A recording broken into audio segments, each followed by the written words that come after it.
And that literally has colored my, my relationship with other men as, friends, brothers, cousins, whatever. Like I'm always looking over my shoulder looking for a dude to stab me in the back. Because that's, because I always got bullied and picked on by my peers from 7th grade on.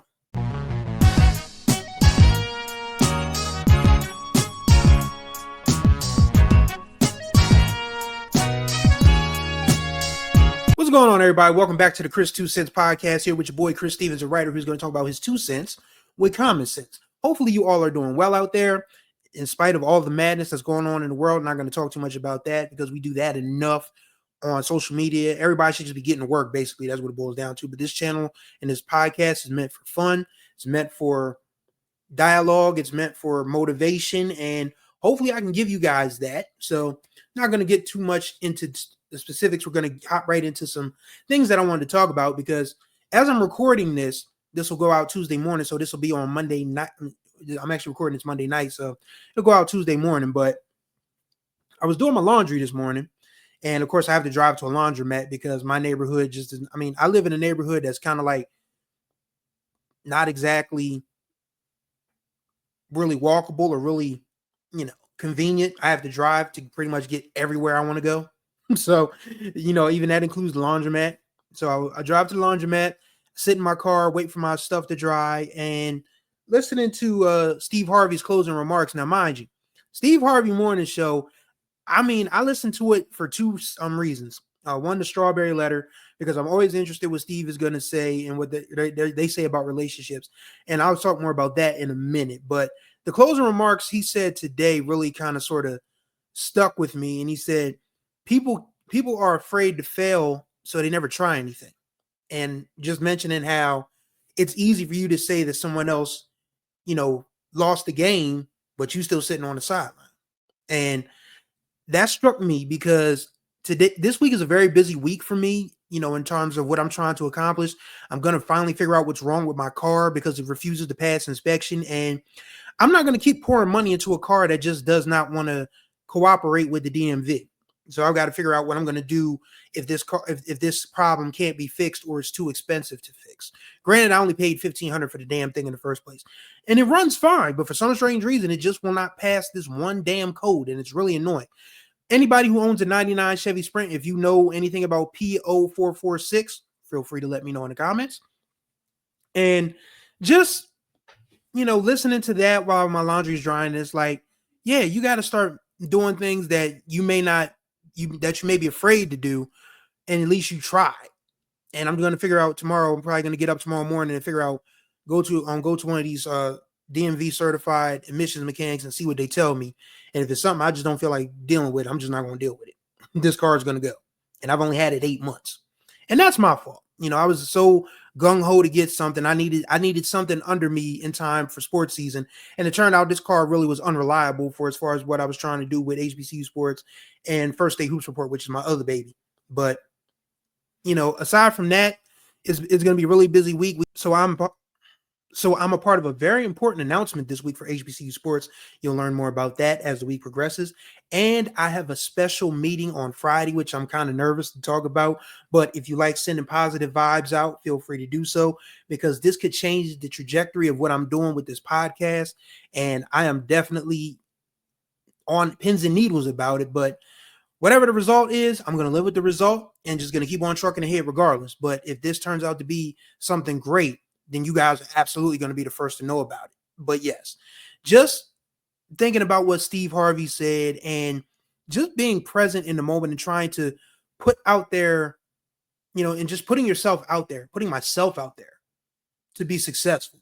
That's the hardest thing, because I'm one of those people that even though most of the time when I've kind of sort of stuck my neck out there, it's paid off, because I told you guys this story before, but if you're new to the channel, if you're new to the podcast, I had a sort of PR job that turned out to be an absolute mirage. No, is that right? Is that right? Is it an Oasis? No, an Oasis is actually a thing. A mirage is Imagine. So yes, this job turned out to be a mirage. It was the highest paying job I ever had, but it turned out that it just turned out to be anything but a dream come true, even though it got me out of a job that I didn't particularly care for at that time. But I was trying to figure out how I was going to keep my apartment, how I was going to keep a roof over my head, food in my mouth, clothes on my back, a car running that ended up stopped running anyway. Actually, you know what? The car died. You know what? No, the Altima died actually.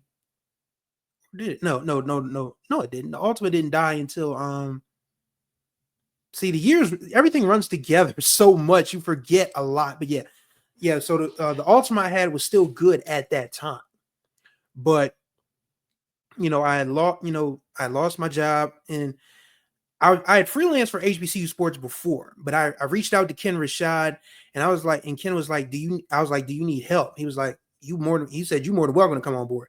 And I have been there for 2 years, and it has been arguably the most gratifying 2 years of my career as a journalist. And everybody's going to look at me and say, you do a lot of stuff and you've done a lot of stuff. Yes. And I'm proud of all of it for the most part. But this is the first time where I don't feel like rolling my eyes when I get up in the morning and get ready to go to work, which is really just me hopping out of bed and getting in front of this laptop and checking in with Ken and Kendrick Marshall, our senior editor, about what needs to be covered, who we need to reach out to, and all of that stuff. I don't have that sense of being annoyed by it anymore. By not by HBCU Sports, but just by work. I mean, this is like fun for me now, and it's given me freedom to start working on some other things like this podcast. And I just have to be grateful for where I am and what's happening at this point in time, because I mean, I know it could all change tomorrow. I mean, we look at the world right now. I mean, the world is changing as we speak. I mean, we're already looking at food probably going to go up 600%. We're probably going to lose clean water access. I mean, the health situation is going to be crazy because we got a nut in charge of that. I did a podcast about how this dude literally should not be in charge of public health because he's carrying on an emotional affair with a reporter. So that's where we are with that.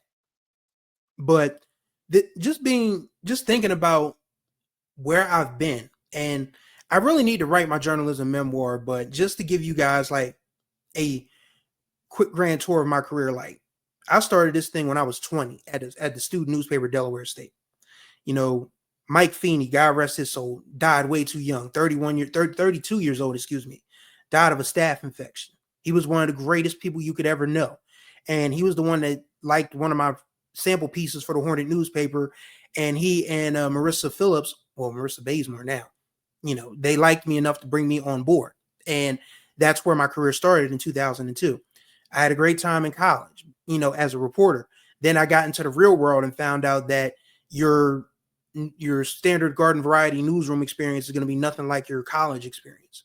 And that first full-time newsroom experience out of college turned out to be, it almost chased me from the industry, really. It almost really did. It almost had me thinking about, I honestly thought about doing telemarketing work. I'll never forget this, because a couple of weeks before I got fired, in fact, I got fired March 31st, 2011. We'll never forget it. And I went to, I think it was somewhere in PG County. I can't remember. I think it was, I don't want to say Glen Arden. I don't want to say Hyattsville. I had to go back and just kind of like, rack my brain a little bit more, but it was somewhere in PG County. And it was someplace where I would have had to work from 3 to 11, or I think I would have had to work from 11 to 7 or something like that. And I think the dude knew that my heart wasn't in it, so I never got a call back anyway. And then a couple of weeks later, I got fired from that newsroom, that weak, horrible place of employment. And I ended up finding work at a newspaper back home in Delaware anyway. So it was like I got fired on a Tuesday, and then I interviewed the next Tuesday, and then I got hired that Friday. So it was like I was out of work legitimately for 10 days. So it really wasn't that big of a deal. But, some things almost chase you from the game.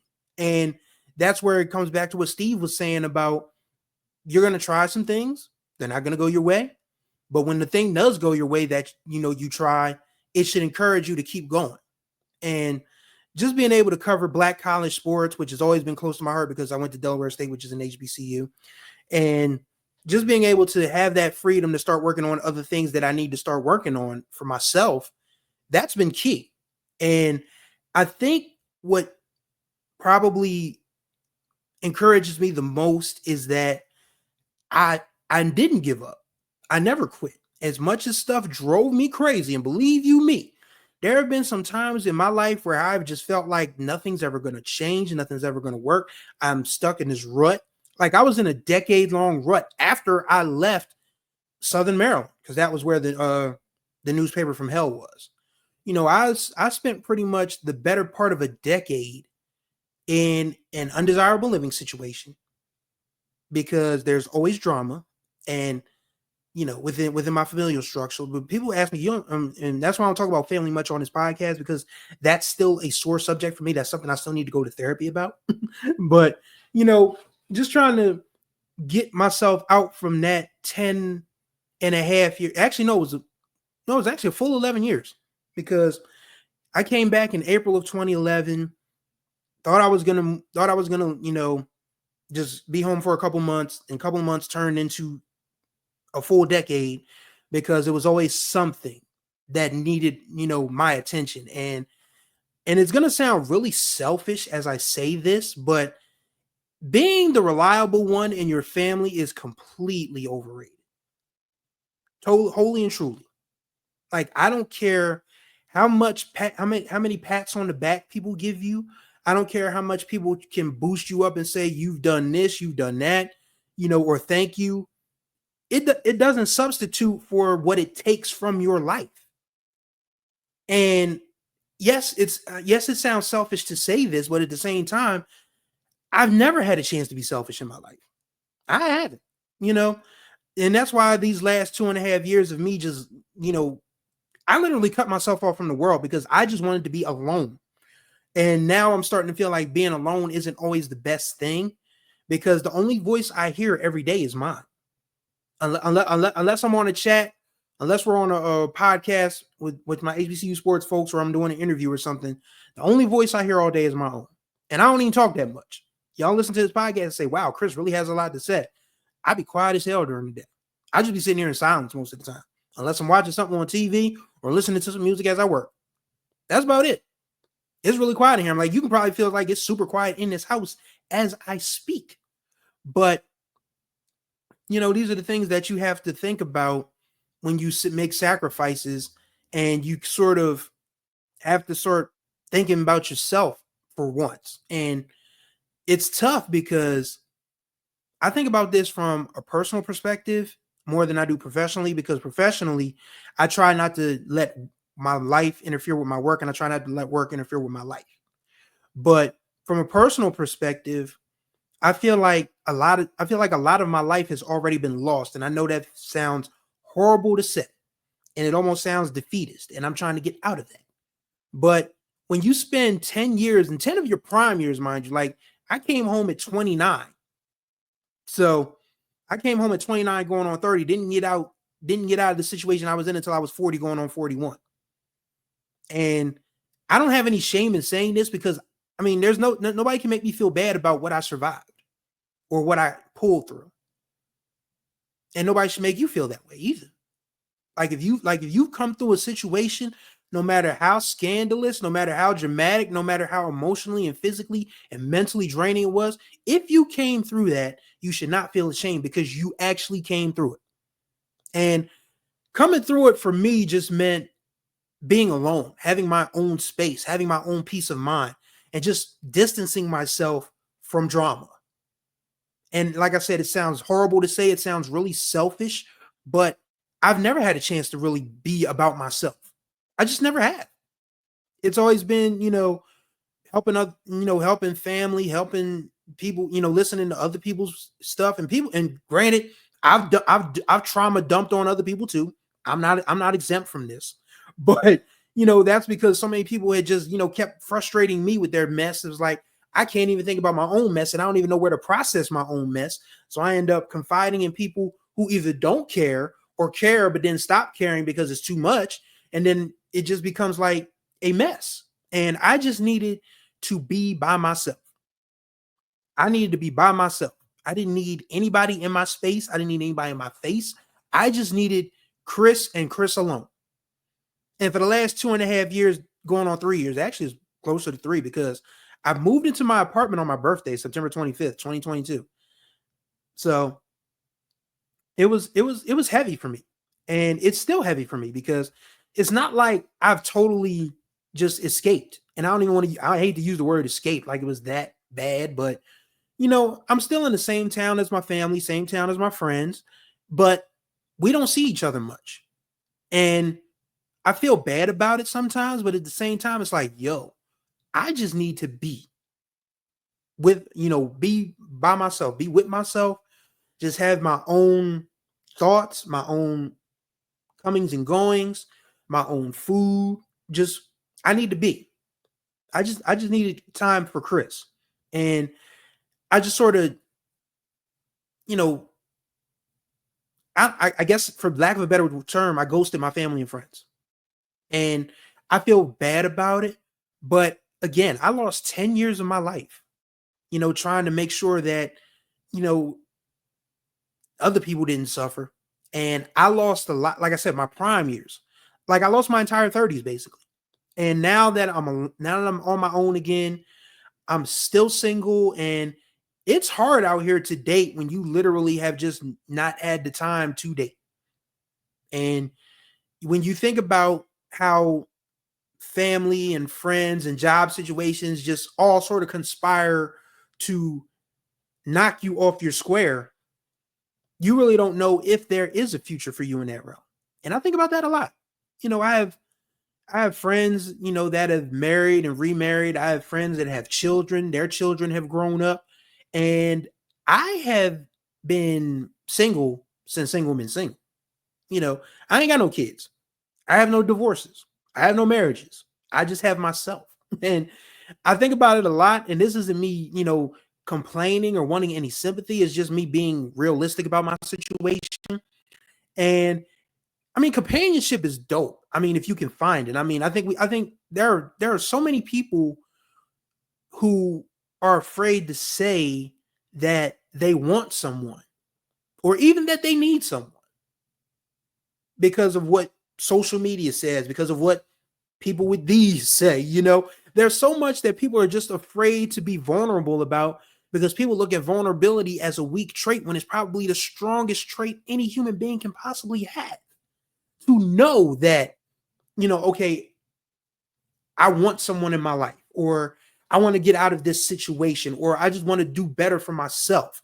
These are things that people are afraid to say because of what social media does. They take people's opinions or feelings or thoughts and just twist them up. And I mean, like people just be anti-and pretzel in the hell out of people's comments. I mean, yeah, there are some people who are just like, you could tell straight away, like this is coming from a place of, bitterness or anger or whatever. But there are some people who just want to be vulnerable. But the sad part about it is in this internet age, in this age of technology, vulnerability is a played out trait and it sucks. That's why you really need a strong circle. That's why you really need a strong base of people to talk to get yourself in order. And that includes therapy. That includes a reliable circle of family and friends. If you have those, you are blessed. And you can figure things out that way. But for me, I've literally had to do all of this on my own. Like, my friends don't understand. Like the family thing, forget it. Forget that. But, just being realistic about where I am at this point in my life. I am 5.5 months away from 44. I don't know what my future looks like from that point, from a personal perspective. And I think that's probably why I haven't had as much success as I would have liked to in this new dating realm of me being at least halfway cognizant, confident in my physical self and being, self-sufficient, independent, having my own everything again. It's just been hard because I just have not had enough time to foster connections with people.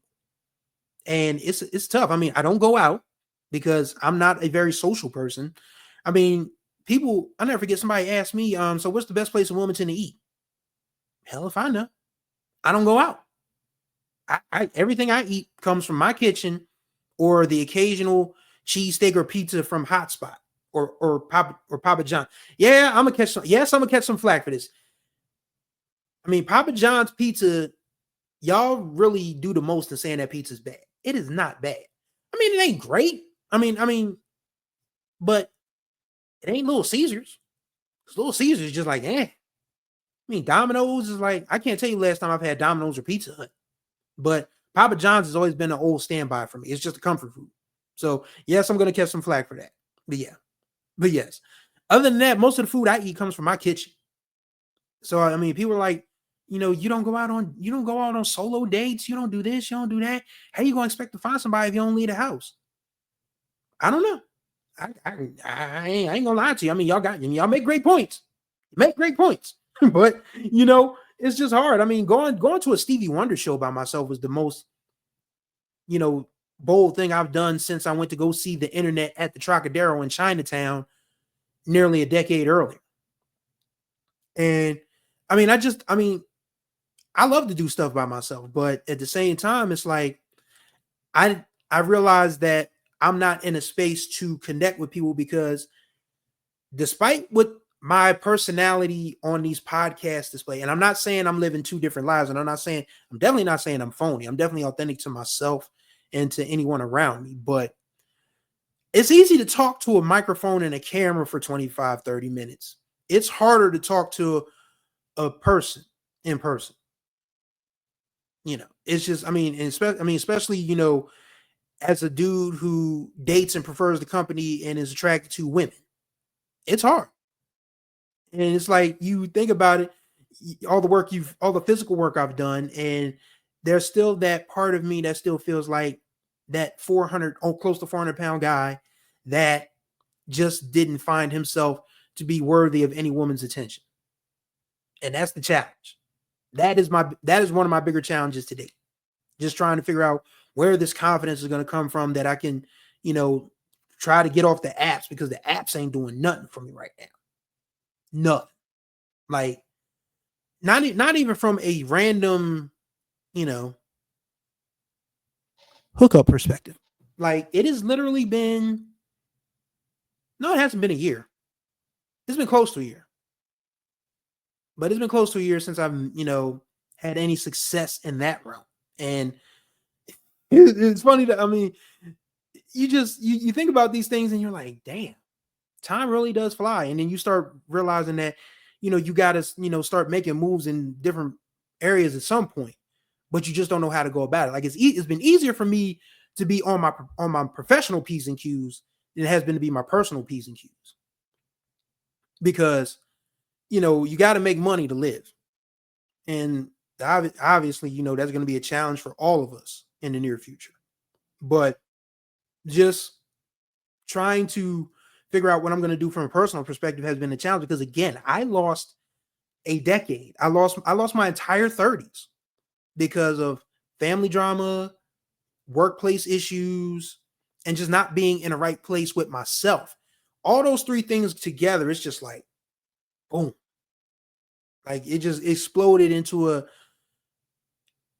a cloud of uncertainty that I'm still trying to swipe away after, making my great escape nearly 3 years later. And this is another one of those, transparent episodes that I didn't plan on this. Like, I thought I was going to talk about, Steve Harvey and being, proactive and going for what you want. But at the same time, I'm being proactive and telling you that what I want is a challenge, because I'm still trying to define it from a personal perspective, and I think that's probably why a lot of people don't care about the male loneliness epidemic, because people aren't going to give it to you like I'm giving it to you. Like, you ain't heard me say nothing negative about a woman once in this entire 25, 30 minutes I've been talking. I've just been talking about what I'm doing wrong, because that's where the responsibility, the culpability ultimately lies. Like, you got to give women something. And I'm still trying to figure out what the hell I can give them. And it's hard. It's hard. But you'd much rather own your shit than dump your shit onto somebody else. That's how you should feel. And that's what it took me years to get.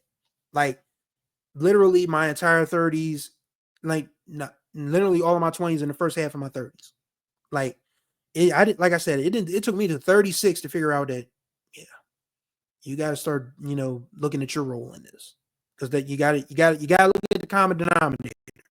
If we all looked at the common denominator in our lives, we could figure out things a lot faster and improve our lives a lot faster.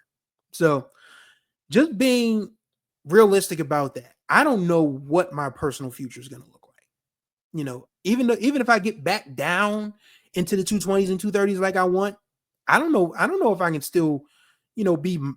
I don't know if I'm going to be, if that's going to add another, layer of confidence to my life, so I can go out and meet women, go out on dates, be on, be interesting, be conversational. And I could hold a conversation, but I mean, I just feel like at the end of the day, I'm just still worried about, my physical presentation, and how I really don't have any like war story. Well, I mean, I won't say war stories, because that's not what I'm not going to sit here and be like, oh, they always pick the thugs and the no. I mean, I just don't have anything. I mean, I don't have any real, like, I mean, I guess you could call, I hate saying that I'm boring, because I mean, I remember somebody kind of sort of subliminally said that about me, and it's sort of still like stuck in my head. I mean, that's something I need to get over. I mean, it just literally hurt me to my core to be considered boring. And I'm like, I don't know what I can do to fix that. But at the same time, I'm still working on everything that I need to work on to be a better me. And I don't know how to make myself more exciting or more intriguing. But these are the things that, I've always been an open book. That's not going to change. People can take it and run with it and do what they please. But I know that deep down in my soul, I can't feel bad about anything that has happened to me or that I've done, because that's a part of my story. And that's a part of, me turning everything around to get my life on a better road. And it's not even like I've done anything, overly dramatic. It's just that I've been a self-deprecating person. I've been insanely jealous of other guys. I ain't even gonna lie to you. That's something that I have just had to reckon with in my recent years, that, I have probably fucked up so many potential friendships, so many kinships, because I felt like, because I'm still stuck on things that happened to me in grade school and high school for the most part. Like, when you are the dude that every other dude can make fun of. Like, I even got picked on by white boys, and I went to an all black high school. Like even this one white dude used to, just make my life a living hell all the time. And I went to a black high school, and I just didn't, and this was coming from, I just never knew how to fight back. I was never good with, roasts. I was never good with words. And when all the girls are laughing at you, you're not going to talk to them, because they going, what can you offer them? And this is something that's stuck in my mind from 13 on. So yes, it's been 30 years. I've been trying to, chase away these demons from a personal perspective. And it just has not, and that literally has colored my, my relationship with other men as, friends, brothers, cousins, whatever. Like, I'm always looking over my shoulder, looking for a dude to stab me in the back, because that's, because I always got bullied and picked on by my peers from 7th grade on. And, that is something that I feel bad about now, because like I said, I've been, I've had issues with other guys, because I felt like they were, trying to, overstep me, or try, like, score points off of me. That type of stuff. And just being honest about that, it's literally feeling like a weight off my shoulders as I say it. Like, this is a self-therapy session that I didn't intend to happen, but hopefully somebody will listen to this and learn something from it. Because you can't, as a man, you can't keep eschewing responsibility for yourself. You have to take stock and inventory of the things that you've done wrong, the missteps that you've made, the way you slammed your own fucking foot in the car, all of that. You got to figure out a way to own take accountability for everything that has gone wrong, what you can do to, because you can't go back and change things. I mean, hindsight's always going to be 2020, but foresight you can definitely work on. Work on the future. The past is what it is. The present to a degree is what it is. But the future, you still have control of that. And it starts, with taking accountability for yourself, the things you've done, the things that haven't worked out, and start figuring out a way to improve upon yourself. You can be better, because it's never too late to improve upon yourself in anything that you do, whether it's personal, whether it's professional. You got to be proactive. So I guess it is still a point of what Steve Harvey is saying. You can't be afraid to, take chances. And, even if that's from a job perspective, from a career perspective, from a dating and romance perspective, from a family perspective, from a friendship perspective, you can always try something different. And if it doesn't work out, then okay, it didn't work. But then you start thinking about what else you can do to improve your situation. And that's something that stuck with me this morning as I was waiting on my laundry. So that literally is the crux of this episode. That's my 2 cents. I mean, I literally did not plan on this to be 30 minutes long, but you know what? You guys can listen to it at your leisure. You can listen to it in parts, just as long as you listen and get something from it. So thank y'all for watching and listening to Chris's 2 cents. Greatly appreciate your time as always. I got a special guest coming up this week. My first guest under the Chris 2 cents umbrella. Very excited. We're going to be talking about some very important stuff in the sports world. This episode will probably either go out later this week or first thing next Monday. Very excited to bring this person to y'all, and in the conversation we're going to have, I know it's going to be dope. So y'all stay tuned for that. I still may do something short this week on the music realm, because I owe you guys some more music stuff. I know I did. So I got that coming for y'all. So thank y'all for watching and listening to Chris's 2 cents. All the contact information will be in the descriptions. So thank y'all for watching. Until the next time we speak, y'all be good or be good at it.